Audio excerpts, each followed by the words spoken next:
The Prophet Book Summary by Kahlil Gibran. About the author first. Kahlil Gibran was Lebanese-American writer, poet, and visual artist. He is best known for his book The Prophet, published in 1923. The Prophet has been translated in more than 100 languages and described as one of the best-selling books of all time and highly recommended book. About the book.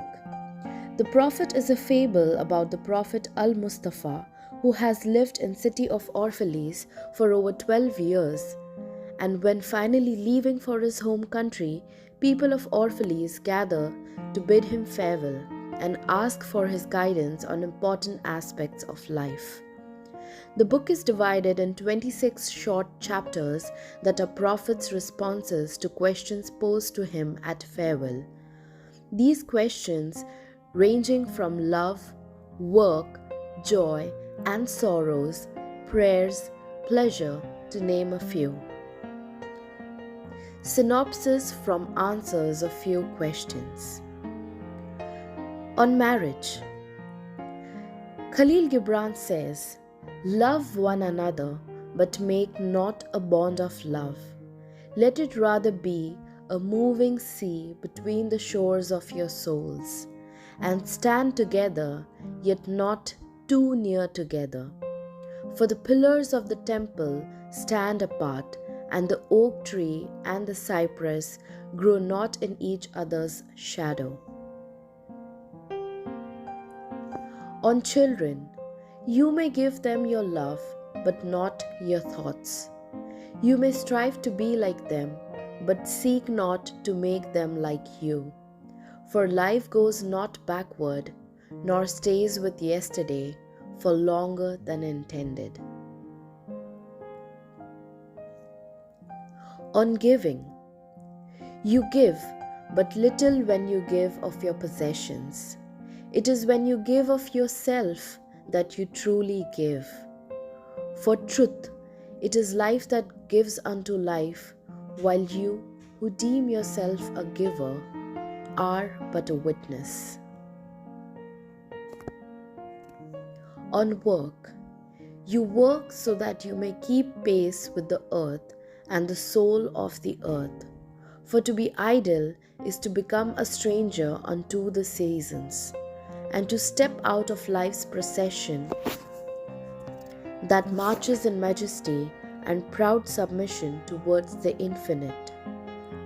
When you work, you are a flute through whose heart the whispering of the hours turn to music. On joy and sorrow. Your joy is your sorrow unmasked. The deeper that sorrow carves into your being, the more joy you can contain. On freedom. You can only be free when even the desire of seeking freedom becomes a harness to you, and when you cease to speak of freedom as a goal and a fulfillment. You shall be free indeed when your days are not without a care, nor your nights without a want and a grief, but rather when these girdle your life, and yet you rise above them, naked and unbound.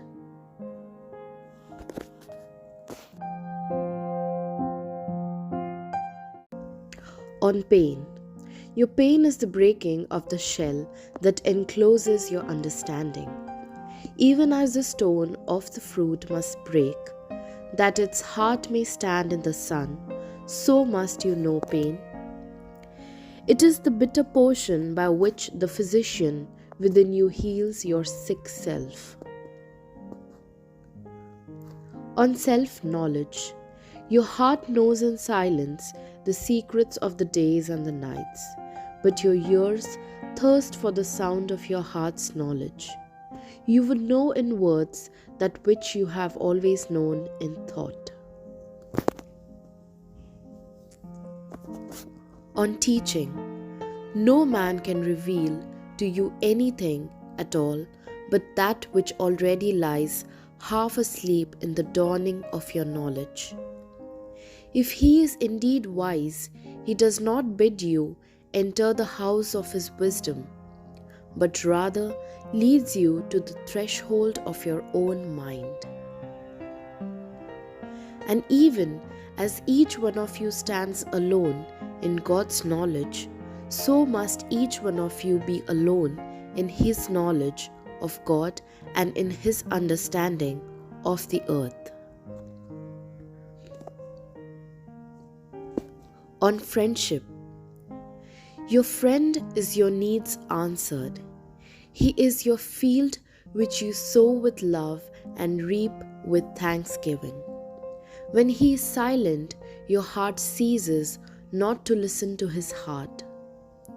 For without words, in friendship, all thoughts, all desires, all expectations are born and shared, with joy that is unclaimed. On talking. You talk when you cease to be at peace with your thoughts, and in much of your talks, thinking is half murdered. For thought is a bird of space, that in a cage of words may indeed unfold its wings, but cannot fly.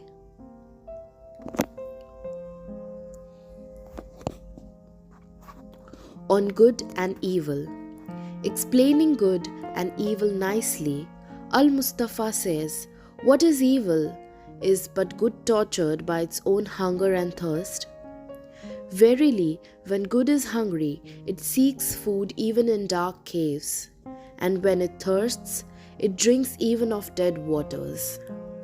You are good when you are one with yourself, yet when you are not one with yourself, you are not evil.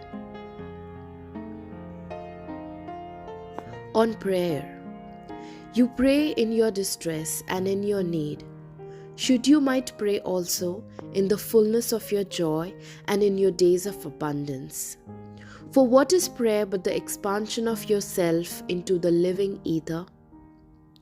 And if you cannot but weep when your soul summons you to prayer, she should spur you again and yet again, though weeping until you shall come laughing. Al-Mustafa then answers few more questions in brief about topics like pleasure, beauty, love, religion, death, and a few more. Concluding the summary, it's quick read and I believe this will help you enhance your perspective in key areas of life. Love the book and strongly recommend reading it.